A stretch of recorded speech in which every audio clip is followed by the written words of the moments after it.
Բարի երեկո, սիրելի հեռուստադիտող, 5-րդի եթերում հարցազրույցն է։ Այսօր մեր տաղավարում հյուրընկալել եմ քաղաքագիտության դոկտոր, աշխարհաքաղաքականության պրոֆեսոր, Եվրախորհրդարանի նախկին падգամավոր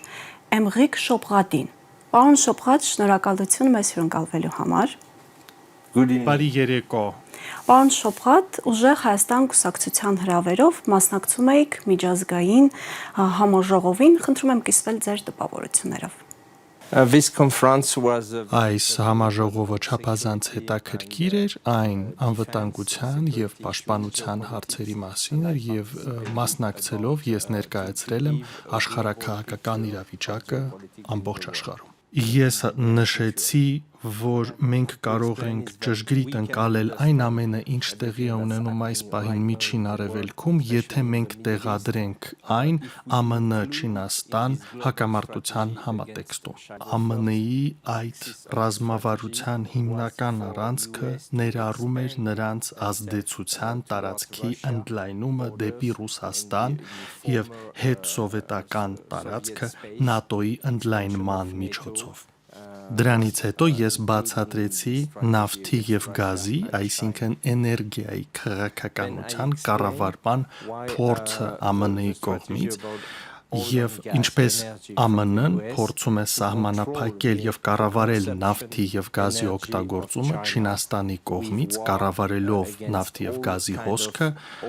հիմնական առանցքային կետերից։ Այսպես հնարավոր է բացատրել 2003 թվականի պատերազմը Իրաքում, ինչպես նաև հակամարտությունը Իրանում այս պահի դրությամբ, որպես փորձ կառավարել նավթի հոսքը դեպի Չինաստան Հորմուզի նեղուցով։ ԱՄՆ-ի այս ռազմավարության երրորդ առանցքն է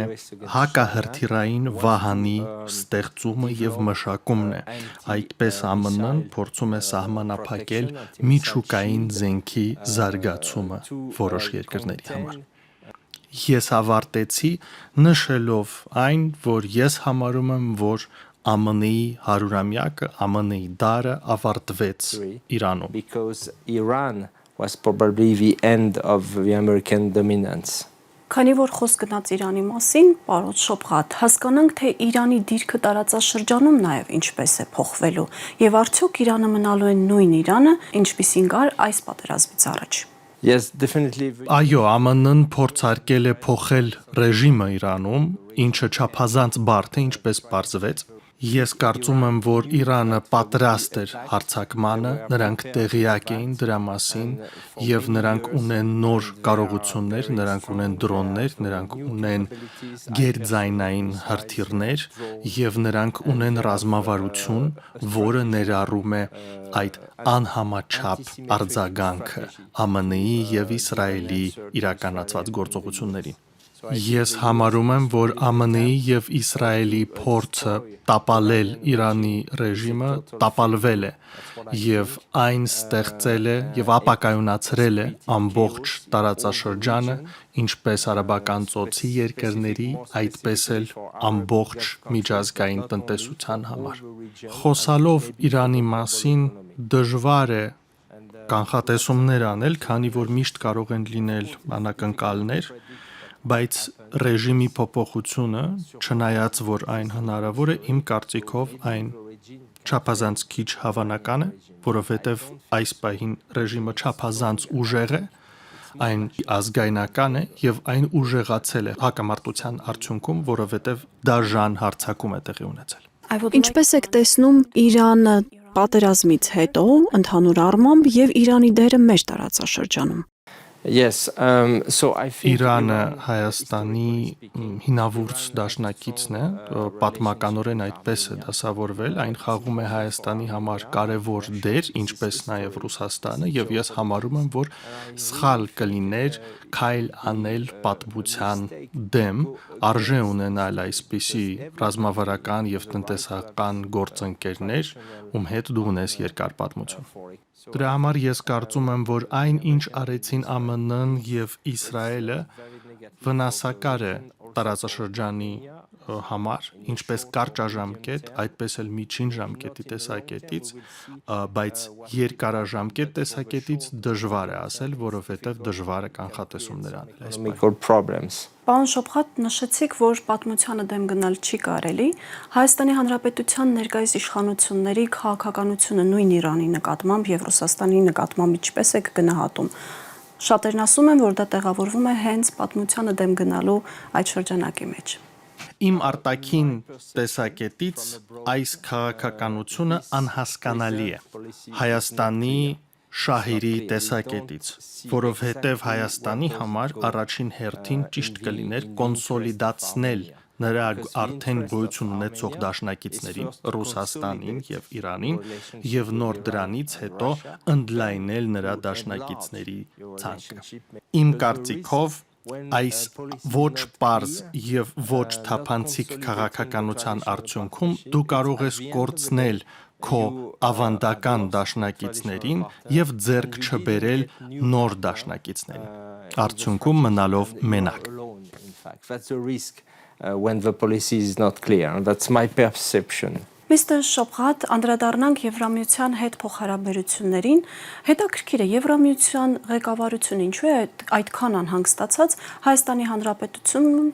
կայանալիք խորհրդարանական ընտրություններով, այնքան են անհանգստացած, որ պատրաստվում են հիբրիդային պատերազմներին դիմակայող արագ արձագանքման խումբ ուղարկել։ Regarding Այս պահի դրությամբ այս քաղաքականությունը իմ կարծիքով թափանցիկ եւ հասկանալի չէ։ Հայաստանի տեսակետից ամենակարևորը առաջին հերթին դա տարածքային ամբողջականության, ինքնիշխանության եւ անվտանգության վերականգնումը եւ վերահաստատումն է այս պահի դրությամբ։ Որոնքն են այս պահին Եվրամիության ակնկալիքները Հայաստանից։ Արդյոք ենթադրվում է, որ Հայաստանը այս պահին պետք է ընդունի այս կորուստները եւ հանձնվի այս պահի դրությամբ։ Թե Եվրամիության նպատակն է օգնել Հայաստանին հարմարվել այս վիճակին։ Ինձ այս քաղաքականությունը անհասկանալի է։ Արդյոք Եվրամիությունը սպասում է, որ Հայաստանը խզելու է իր հարաբերությունները Իրանի եւ Ռուսաստանի հետ։ Արդյոք Եվրամիության տեսակետից Հայաստանը պետք է ընդունի իր կորուստը։ Ես հուսով եմ, որ դա այդպես չէ։ Քանի որ դա Հայաստանի համար շատ վատ կլիներ։ the case, that's very bad for Armenia, of course. Միստր Շոփխատ, անդրադառնալով նորից արագ արձագանքման խմբին, արդյոք սա միջամտություն չի Հայաստանի ներքին գործերին։ Yes, of course, it's a kind of Այո, ես համարում եմ, որ դա միջամտություն է, որ դա կարելի է անվանել միջամտություն Հայաստանի ինքնիշխանության մեջ, բայց հիմնական հարցն է, որն է նպատակը, որն է այդ միջամտության վերջնարդյունքը։ Արդյոք դուք փորձում եք ուղեկցել Հայաստանը այս տապալման միջոցով, թե դուք փորձում եք օգնել Հայաստանին վերականգնել իր իշխանությունը եւ վերականգնել իր տարածքային ամբողջականությունը։ Մոլդովայի նախադեպի հիշատակումը նույն Եվրամիության պաշտոնյաների կողմից ինչ է հուշում, օգնել Հայաստանին ընդունել կորուստները, թե վերականգնման ճանապարհը բռնել։ That's my concern. Ռումինիայի եւ Մոլդովայի դեպքերը այո, կարելի է ընկալել որպես միջամտության փորձ Եվրամիության կողմից, միջամտություն այդ երկրների ներքին քաղաքական գործընթացների մեջ։ Եվ ես դա սխալ եմ համարում, որովհետեւ Եվրամիությունը պետք է հարգի այդ երկրների քաղաքացիների կամքը եւ այդ երկրների ինքնիշխանության իրավունքը։ Արդյոք ես կարծում եմ, որ դա այդպիսի փորձեր են, ոչ, ես համարում եմ, որ այդ գործունեությունը նման է դրան, թե ինչով զբաղվում է ԱՄՆ-ն եւ Իսրայելը, նրանք փորձում են կառավարել այդ երկրների քաղաքական ընտրությունը, բերելով որոշակի տեխնիկային կառավարման հաստատմանը։ Երբ ես նայում եմ հայ ազգին, այն ազգին, որը այսքան շատ է տուժվել պատմության ընթացքում, ես չեմ տեսնում, թե ինչպես այս հպարտ ազգը կարող է ընդունել, որ ընտրությունները եւ որոշումները իր տեղը կայացվելու են այս երկրից դուրս։ Հայաստանին պետք է կայացնել որոշումներ, որոնք բխում են հայ ազգի շահերից։ Այսպիսի քարոզչություն է գնում, որ Եվրամիությունը սպասում է, թե երբ է Հայաստանը դուրս գալու ՀԱՊԿ-ից ու ԵԱՏՄ-ից, որպեսզի Եվրամիությունը կարողանա Հայաստանին ընդունել իր շարքեր։ Սակայն Եվրամիության անդամակցության ցուցակներ հրապարակվել, որտեղ կան Թուրքիան, որտեղ կա Վրաստանը, սակայն չկա Հայաստանը։ Եվրամիությունը սպասում է մեզ։ Ինչպես ես արդեն նշել եմ, իմ մտահոգությունն այն է, որ Հայաստանին արտաքուստ փորձում են դրդել, խզել իր պատմական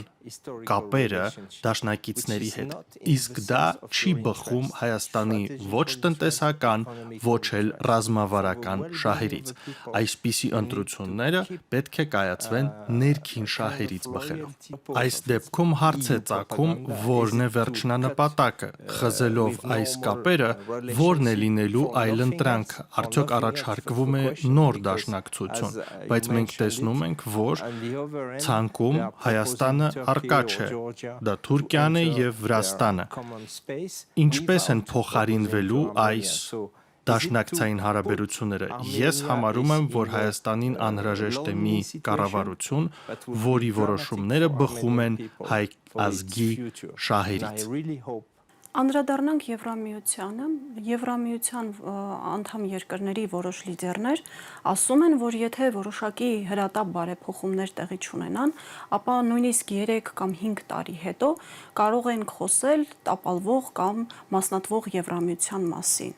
Ինչպիսին է Եվրամիության ապագան, հատկապես որ համաշխարհային հայտնի տնտեսագետ Կոլումբիայի համալսարանի պրոֆեսոր Ջեֆրի Սաքսն էր ասում, Եվրամիությունը պետք է անկախանա ԱՄՆ-ից եւ ավելի շատ սուվերենություն ձեռք բերի։ Ինչ իրավիճակ է հիմա Եվրամիությունում, արդյոք այս հնչող հայտարարությունները այդքան մտահոգիչ չեն իսկապես։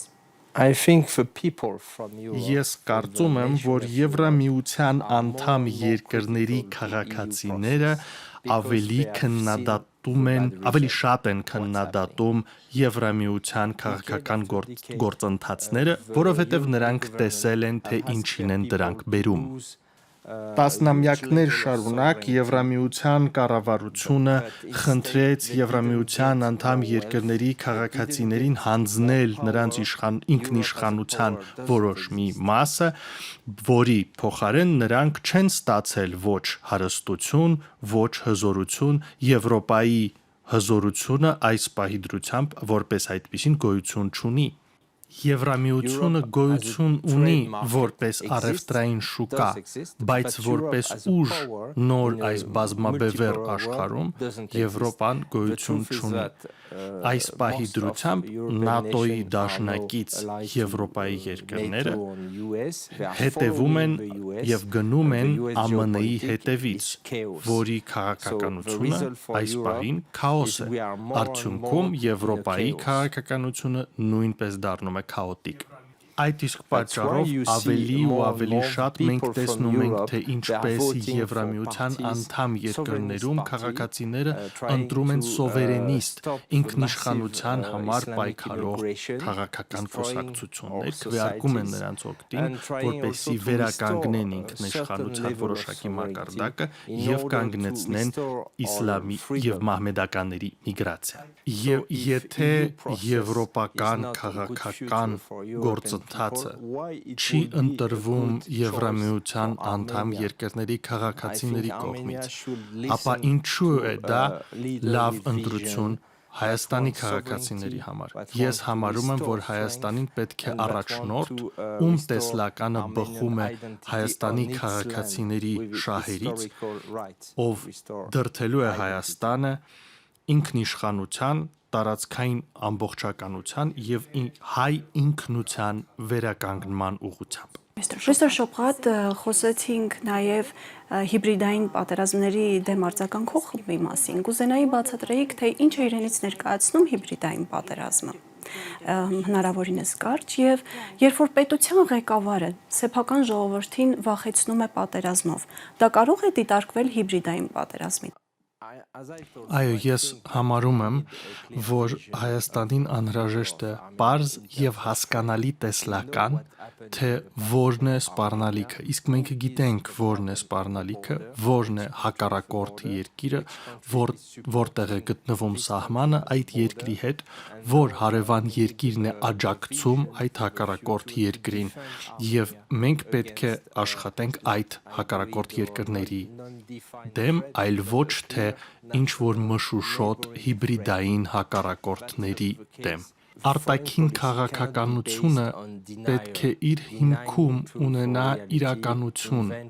այլ ոչ թե ինչ որ ինտելեկտուալ գաղափարներ, որոնց հիմքում ընկած է իրականության շղթումը։ Հայաստանը ունի հակառակորդ, եւ այդ հակառակորդը ունի զոհ, որը Հայաստանն է։ Հայաստանը պետք է վերականգնի իր ինքնիշխանությունը, տարածքային ամբողջականությունը եւ ինքնությունը, եւ Հայաստանի պետք է առաջնորդ, ով ունի այդ տեսլականը։ Ես Ֆրանսիայից եմ եւ թույլ տվեք ինձ կատարել մի պատմական համեմատություն։ Հայաստանին պետք չէ մարշալ պետանը, ով հանձնեց ամենը Գերմանիային, ինչպես նրանք ուզեցին։ Հայաստանին պետք է գեներալ դե Գոլը, ով վերականգնեց իր երկրի պատիվը։ Հայաստանը ունի երկար եւ պատվավոր պատմություն, եւ այն չպետք է դառնա մի փոքրիկ նվաստացված երկիր։ Ինքնիշխանությունը եւ տնտեսական զարգացումը չեն գտնվում հակառակ կողմերում։ Դրանք կարող են գալ իրար կողքին եւ ինքնիշխանության վերականգնումը, ինչպես նաեւ քաղաքացիների տնտեսական շահը կարող են լինել նույն տեսլականի մի մաս։ Պատմական կարևոր փաստ է, եթե դուք ձեր պատմության ընթացքում որևէ պահին թույլ եք, բայց կա ինչ որ մեկը, ով ունի տեսլական, ով ունի կամք եւ ունի ռազմավարություն, ապա ամեն ինչ հնարավոր է նորից։ Եթե երկրի ղեկավարը սեփական ժողովրդին սպառնում է պատերազմով իր կուսակցության չընտրվելու դեպքում, դա կարող ենք անվանել հիբրիդային պատերազմ սեփական ժողովրդի դեմ։ Եթե երկրի ղեկավարը այդ տեսակ սպառնալիք է հնչեցնում սեփական քաղաքացիների նկատմամբ, պնդելով, որ եթե նրանք չընտրեն նրան եւս մեկ անգամ, ապա նրանց դեմ տեղի կունենա հարձակում կամ նրանք թիրախավորվելու են որևէ ահաբեկչական գործողությունների կողմից, ես դա շանտաժից պակաս որևէ բան անվանել չեմ կարող։ Դա շանտաժ է սեփական ժողովրդի նկատմամբ, դա դավաճանության տեսակ է։ Երբ առաջնորդը այս տեսակ ֆատալիստական, այս տեսակ ճակատագրապաշտական արտահայտություններ է անում, ես համարում եմ, որ դա շանտաժի, դա դավաճանության մի ձև է։ Ես աշխարհաքաղաքականության մասնագետ եմ, եւ եթե մենք այս պահին ուշադրություն դարձնենք պատմական իրավիճակին, ապա մենք կնկատենք, որ մենք ապրում ենք ուժեղ առաջնորդների, ուժեղ տղամարդ առաջնորդների դարաշրջանում։ Մոդին Հնդկաստանում, Պուտինը Ռուսաստանում, Շի Ջինպինը Չինաստանում, Էրդողանը Թուրքիայում, Թրամփը ԱՄՆ-ում, եւ Հայաստանին նույնպես պետք է ուժեղ առաջնորդ։ Այս տեսակ ճակատագրապաշտական վարքը ինձ թեթևակի հիշեցնում է օսմանյան կայսրությունում քրիստոնյա համայնքների ղեկավարների վարքը, երբ նրանք փորձում էին փրկվել օսմանյան ամենաիշխանությունից։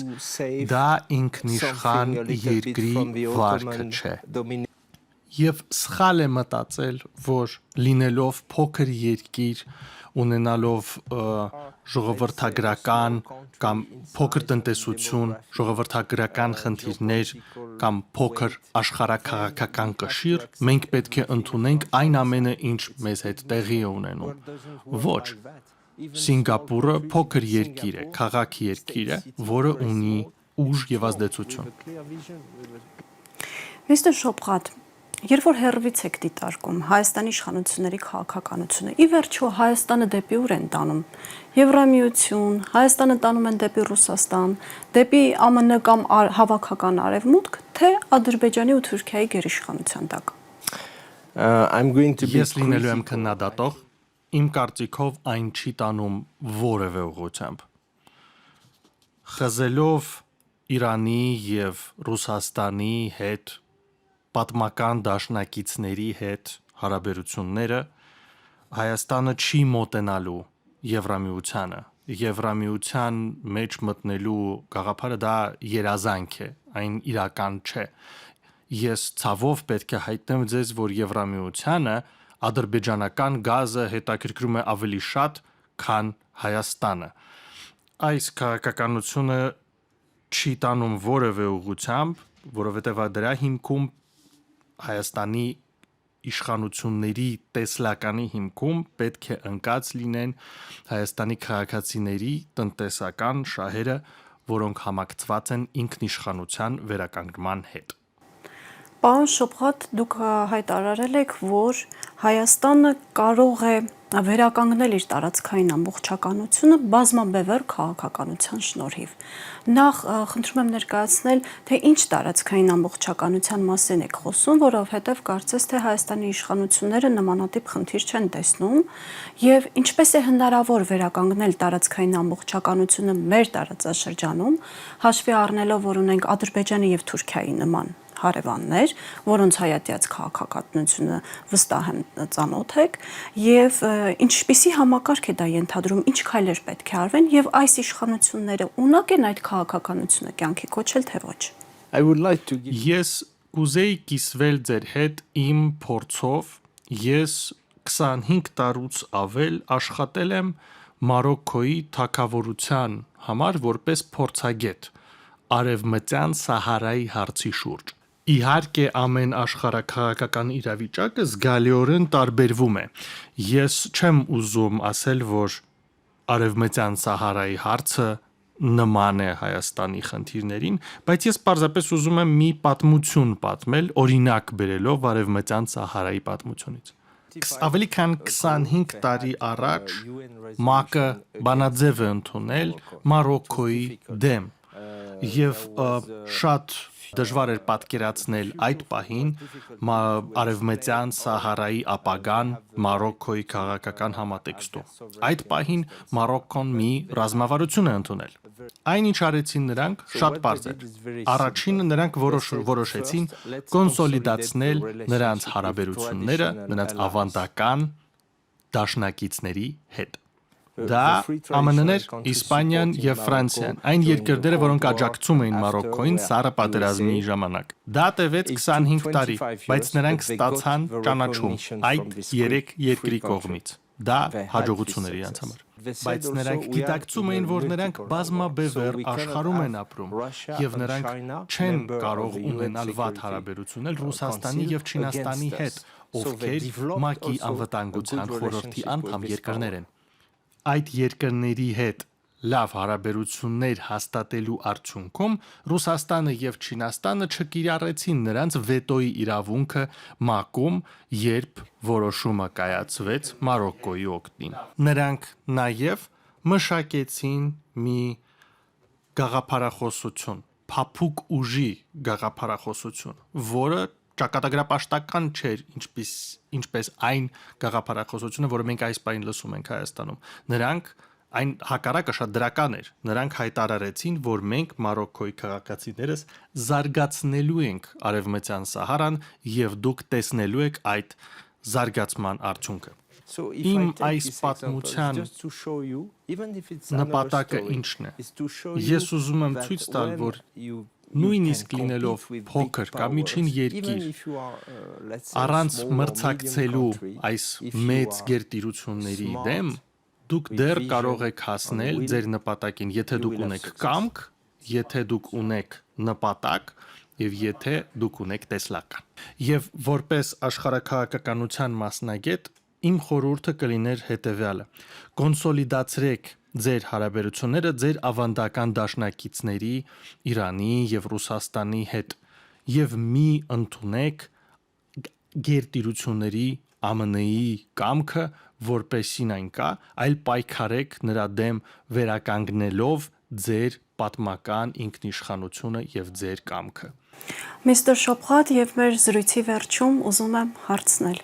Արցախի հակամարտության հարցը փակված է, ինչպես այդպես փորձում են համոզել Հայաստանի ներկայիս իշխանությունները։ Ես նայում եմ իրադարձություններին երկարաժամկետ տեսակետից, եւ դա իհարկե սերնդների հարց է։ Ես հավատում եմ իմաստությանը եւ ես հավատում եմ ազատությանը, իսկ ինքնիշխանությունը դա ազատություն է։ Ես կարծում եմ, որ դա սխալ է առանձնացնել կարճաժամկետ բարեկեցությունը երկարաժամկետ ինքնիշխանությունից։ Ես համարում եմ, որ այդ ամենը իրար ձեռքի է բռնած։ Եվ լինելով քաղաքական գործիչ, մենք չենք աշխատում այս սերնդի համար, մենք աշխատում ենք հաջորդ սերնդի համար։ Մեր նպատակը չէ, որ ընթացիկ սերունդը ընդունի այն բոլոր բաները, որոնք տեղի են ունեցել։ Անկասկած է, որ պատմականորեն Արցախը պատկանում է Հայաստանին, նույն ձև ինչպես Ղրիմը պատկանում է Ռուսաստանին։ Ես կարող եմ այդպիսի բազում օրինակներ բերել։ Եվ այո, կորցնելով մի տարածք, մի սերնդով, մի տասնամյակ, բայց որոշ ժամանակ անց այն հնարավոր է հետ բերել։ Ես բերել եմ Մարոկկոյի օրինակը։ 25 տարի շարունակ նրանք կենտրոնացրել են նրանց արտաքին քաղաքականության բոլոր ուժերը այս հարցի շուրջ, Արևմտյան Սահարայի ճանաչման հարցի շուրջ, եւ նրանք հաջողվել են, եւ նրանք ճանաչված են աշխարհում, բոլոր երկրները խոսում են Մարոկկոյի հետ։ Եվ իմ ուղերձը հայ ազգին կլիներ հետեւյալը. մի լսեք ֆատալիստներին, ովքեր պնդում են, որ դուք ամեն ինչ ընդմիշտ կորցրել եք։ Այն, ինչ այս պահին դրված է ձեր երեխաների ափսեին, առանձնացված չէ ինքնիշխանությունից։ Բարեկեցությունը եւ ինքնիշխանությունը անբաժանելի են։ Հայ ազգի ապագան պատկանում է հայ ազգին, ոչ Եվրամիությանը, ոչ Բաքվին, ոչ որևէ առաջնորդին, ով առաջնորդ չէ։ Ճակատագրապաշտությունը վատագույն ընտրությունն է։ Ֆրանսիայում մի լավ քաղաքական գրող կա, ում պատկանում է մի շատ լավ հղում։ Հուսահատվելը վատագույն ընտրությունն է։ Պարոն Շոփխատ, շնորհակալ եմ հետաքրքիր զրույցի համար։ Շատ շնորհակալ եմ եւ որպես վերջաբան պետք է ասեմ կեցե ազատ Հայաստանը։ Հիշեցնեմ, այսօրվա մեր հյուրն էր քաղաքական գիտությունների դոկտոր, աշխարհաքաղաքականության պրոֆեսոր, Եվրախորհրդարանի նախկին պատգամավոր Էմղիկ Շոփխատը։ Հաջողություն։